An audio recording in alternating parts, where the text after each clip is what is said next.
ఇది 2 కేజీల ప్యాకెట్. ఇది యునైటెడ్ కింగ్డమ్లో ఉంటుంది, లోకల్గా పండిస్తుంటారు. ఇది స్వీట్ పొటాటో, మనకాడ అంటాం కదా గణేష్ గడ్డలని, గణేష్ గడ్డలు అనమాట. ఇది స్వీట్ పొటాటో అంటారు అనమాట. ఇది పెద్ద ఆరెంజీ బత్తాకాయలు. ఇది ఈజిప్ట్ నుంచి వచ్చింది, ఈజిప్ట్ పొటాటో. మిర్చి తీసుకున్నాము. ఇక్కడ మన ఇండియా మిర్చి దొరికింది, మన ఇండియా నుంచి వచ్చింది అనమాట.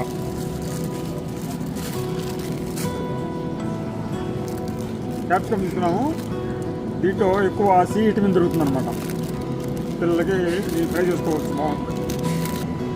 క్యాబేజ్ తీసుకుంటున్నాము. ఇది యూకేలో పండుతుంది అనమాట. ఇక్కడ బాగా పండుతుంది ఈ కేజీ. 2 వెరైటీలు ఉన్నాయి. ఒక వంకాయ కలర్ ఉంది, ఇది వైట్ క్యాబేజ్.